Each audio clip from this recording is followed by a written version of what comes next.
What's going on YouTube? I'm back with another video. Today we're going to be acting to why are rappers so stupid? We're going to use that word. And we're going to just react to this. And I want to say something. Any of you guys in the comments, you guys want to debate me, my Instagram is in the description. You can hit me up. We can set up a debate. Any of y'all got a problem with me. Because I don't give a fuck about all that. But my name is Isaiah. This is the Isaiah Center Show. And we're going to drip straight into it. Let's look into it, man.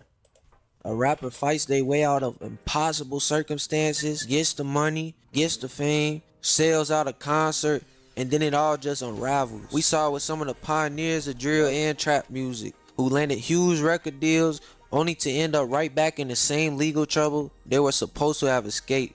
We've seen it with artists who hit the absolute peak, a #1 album, and then make a series of decisions that brings the whole thing crashing down. This isn't just bad luck or a few bad decisions. It's a psychological trap woven from the threads of their past and pulled tight by the pressures of their present. For a lot of these artists, rap isn't a hobby, it's a lifeline. It comes from places where opportunities are few and far between, and the paths to a better life are dangerously narrow. Hip-hop is born from real life, from neighborhoods where street culture isn't a choice, it's just a fact. The music becomes a raw, unfiltered diary, documenting everything from turf beefs to the pain of losing friends to violence. Imagine growing up where the whole system feels like it's set up for you to fail. Underfunded schools, no jobs, and a constant low-level threat of danger on the streets. Then you see someone from your city, someone who faced your same odds, make it out. And they did it all with a microphone. All of a sudden, music isn't just music anymore, it's a blueprint. It's like, I remember growing up, like, everybody in my hood wanted to be a rapper, right? That was like either rap or play basketball or football, right? And like you said, like, in the environment that we grew up in, a lot of blacks in this urban environment, it's so fucked up. It's like we don't know no way out except rapping and playing basketball, football. Like, all the homies I grew up with, they either dead, got shot, got hella baby mamas, or they in jail. I'm not saying living in poverty is an excuse, but we have to look at the it's a pattern of recognition, right? When we live in this constant cycle of fucked up environment, the politicians ain't doing shit for us, the Democrats ain't doing shit for us, Republicans ain't doing shit for us. You start to realize that you're in a project. You gotta remember the word project literally means what it means. When they made project, it was a project, on black people. So that stuff real, bro. Like, you start to think like it ain't no way out, man. It's psychologically fucked up too, because even the school teachers will tell you, like, you ain't gonna be nothing unless you in jail. You either gonna be in jail or that. That's what a school teacher told me, bro. Proof that escape is possible. And so the grind begins. Years spent in bedrooms and basements, pouring their entire identity, their trauma, and their hopes into their music. But these odds are insane. For every one artist that blows up, thousands don't. So when that breakthrough finally hits, that viral song, that call from a major label, that first real check, it feels like destiny. It feels like they finally escaped the gravity of their old life. But what if some of them never really left? What if the same tools that helped them survive their past are the exact things that will tear down their future? That's where the trap is set. Your brain is built to adapt. If you spend years in a high-stress, high-threat environment, your brain wires itself to survive that world. That means being hyper-aware of threats, reacting quickly, and seeing aggression and dominance as necessary tools to stay safe. Right, because I believe that this YN epidemic, this street culture thing, it's a psychological thing, right? So even if you take a rapper that's from the hood, grew up, being a gang member, even if you take him out the hood, if you don't change his mind psychologically, he's still gonna have that hood mentality. It's definitely a psychological thing that it's been ingrained to us, because environmental implications, right? If you're in the '80s and Ronald Reagan just dropped a hella crack in your neighborhood, and the police playing crack in your neighborhood, motherfucker, that's gonna affect your environment. That's gonna affect your family and shit like that. So there is social implications, but it's also psychologically. Like, we've been so psychologically fucked up in this environmental state that we into. It's like it's hard to get out. These are reflexes carved into your brain by experience. Now taking artists from that world and catapult them into superstardom. The environment changes, but the wiring doesn't, not overnight at least. Their nervous system is still calibrated for immediate physical threats, even when those threats are gone. Success brings new kind of stress, the pressure to stay on top, the demands of the industry, the fear of losing it all. But the brain, falling back on its old programming, often reads these new abstract problems through the old lens of a physical threat. Right. And that's when the pattern starts. An insult on Instagram isn't just words. It's a challenge to your status that back home will require a physical response. A business dispute isn't just a contract problem. It feels like deep disrespect that has to be met with aggression. They're running on old survival software in a new world with a completely different set of rules. It's a collision of biology and culture, and it sets a very dangerous stage. There's another deeper layer to this. The pressure of authenticity in hip-hop, keeping it real, is everything. It means being true to where you came from and what you've been through. For a lot of rappers, their entire claim to fame is their realness. It's their story of struggle and their connection to the streets. Those raw, unfiltered stories are what made their music powerful in the first place. Right. But what happens when your past is the only thing you're allowed to be? The fans, the critics, the record labels, they all put artists in a box. They're celebrated for being street and real. Because you got to remember, this hip-hop culture is being funded, right? It's corporations that thrive and want their rappers to talk about gang, violence, murder, because it's profitable. So when these corporations come and they like, hey, we want to sign you, but you got to keep talking about that gang shit. The entertainment industry is a exploitative corporation, right? So you take somebody from the hood, they don't want you to change your messaging. They want you to keep rapping the same thing because it's profitable. And that's the fucked up thing about it. Hip-hop culture is profitable, and black people are being used and given all this money to rap all this shit and spread it to the communities. Any attempt to evolve past that is met with suspicion.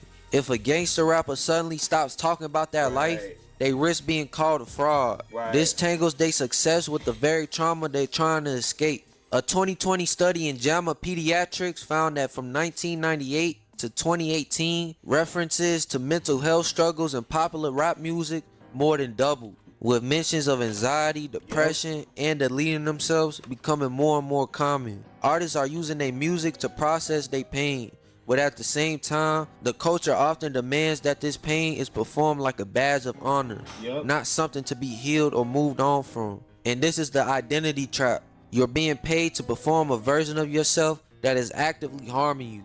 To let go of that persona feels like you're betraying the very thing that made you successful. And one thing about the black community, we're not allowed to heal.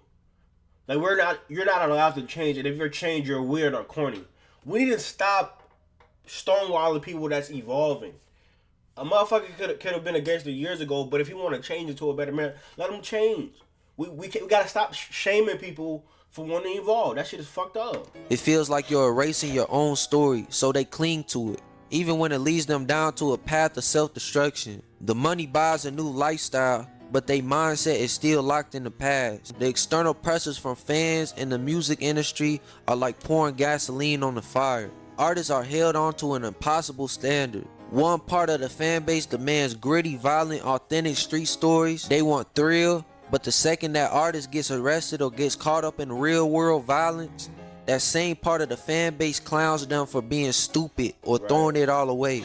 They demand the performance of a dangerous life, but condemn the consequences. And if an artist tries to switch it up and makes more positive music, they are often called boring or a sellout. Social media becomes this constant feedback loop that punishes anyone who tries to break out the box. Then you have the industry. Hip-hop has gone from a form of cultural resistance to a multi-billion-dollar product. And a huge part of that product is selling realness. Record labels have learned that gangster imagery and drill music sells records, especially to audiences who consume these stories as entertainment. They sign young artists from high-risk backgrounds, package their trauma into a marketable product, and push it for profit. There's a financial incentive for the artist to stay in that box. The industry profits from the cycle of violence and self-destruction, celebrating artists while they hot and easily replacing them when they burn out or end up in jail. Because it's a system, right? These industry execs, whatever you want to call them, they benefit from rappers talking about certain things. And if you rapping about positive shit, they're not going to... You realize most people nowadays that rap about degenerate shit, they get paid more, right?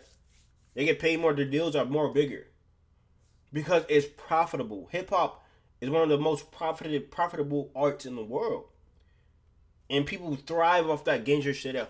Oh, I got blicky, because there's young kids that want to live like that. White kids too. White kids are actually the number one consumers of hip hop. You know why?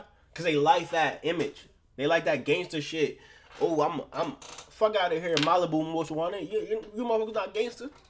The artist is stuck between a fan base that demands a dangerous persona and the industry that profits from it. Look at King Von. His authenticity was his biggest strength, but just a week after his debut album dropped, he was killed during an altercation in Atlanta at age 26. Crazy. He lived the life he rapped about, and in the end, he died by it. Pooh Shiesty. He had hits flowing in 2020. He had all the momentum and talent, but a federal firearm charge brought everything to a halt, leading to a 5-year sentence. He was released in late 2025 after serving 3 years, but as of early 2026, his ass back in jail, facing new serious charges, including kidnapping and robbery. It's another promising career, another window of opportunity derailed by the lingering pull of the streets. And that same authenticity that they want, they're calling him stupid now for. The Bronx drill scene saw the same thing with K-Flock. He was blowing up as the new face of New York drill until he was arrested at the height of his rise, facing racketeering and murder charges that stopped his career in the tracks. Then you also had Lil Durk up 8 figures, allegedly paid for a hit in a notorious spot in LA, and then dry snitched on himself in the academics interview, all because of some little white kids from Idaho commenting on his page, "Go slide for Von." I'm not gonna lie to you, bro. When you make it out the hood and you get yourself back into the trauma, you a dumbass, bro. You are a dumb ass. We have to get credit to Chief Keef, because Chief Keef is probably one of the only drill rappers that made it out and never went back. Motherfuckers don't know how to evolve. They have this mindset, oh, I gotta be gangster, I gotta keep this image. This image is gonna fucking kill y'all. Literally. I'm triggered by the slide for Von comments. For some reason, I just don't see the comments no more.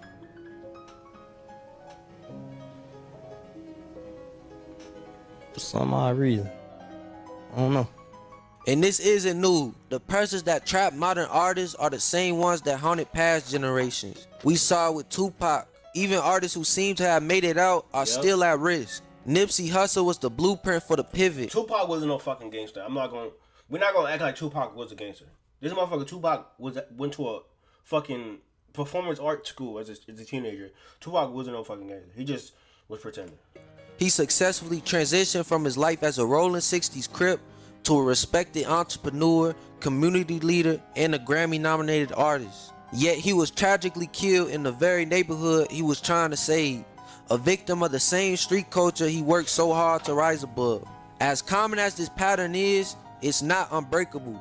Every time a rapper's career crashes and burns, the damage goes for beyond just them. There's a generational cost. When a role model from a tough background falls, it sends a heartbreaking message to the kids who saw that person as proof that they could make it out too. The families and communities that were counting on that success get left behind, and a rare shot at generational wealth disappears. This brings the fans to their responsibility. As an audience, as a fan, as an industry, you are a part of this cycle. The industry often puts profits over people, pushing the most violent narratives because they sell. But you as a fan have to be willing to support artists when they choose to grow. We have to celebrate vulnerability with the same energy we get at street anthems. There are movements like hip hop therapy, which uses a rap tool to help young people process trauma, but those efforts are swimming against a huge cultural tide. Real change means labels investing in the mental health of their artists, not just their image. It means fans rewarding honesty, and it means people have to stop treating these artists' lives like entertainment. We just seen another rapper get arrested for running in people's homes when he's supposed to be rich. This dude just got baptized, What? but he's doing home invasions in the suburbs. The story of the successful rapper who throws it all away is a modern tragedy playing out on the loop. It's not a simple tale of greed or stupidity. It's a complex psychological story about what happens when a mind wired for one world is dropped into a completely different one. And that's pretty much it, you guys. Last thing I want to say is, like, I feel like a lot of these rappers have some mental, like I said, mental illness or trauma that they need to address, right? Because a lot of violence is done because of trauma, mental illness, and sometimes these motherfuckers just being stupid. But I do believe we have to address the mental illness of those in the black community, right? You realize in the black community, when we talk about therapy, it's shunned on, right? But we have to remember, most of the time, when motherfuckers do crazy shit, it's because they're mentally unstable and need help, right? And that's why I believe some of these rappers, they can't grow up from being that kid in the hood to being an adult that make millions. And we really need to talk about this, and we really need to address this situation. And this is why I love the album Mr. Morale by Kendrick Lamar, because he really talks about the psychological implications of being a rapper and growing up in the hood. You know, a lot of these rappers, they propagate themselves and adorn themselves in an ostentatious way, wearing jewelry, diamonds to hide the insecurities, right? And that's mostly what it is. It's insecurities that haven't been addressed, trauma that haven't been addressed, and then we need to address these traumas. I'm out. My name is Isaiah Sanders. And if you want to debate me, my fucking Instagram is in the description. Good night.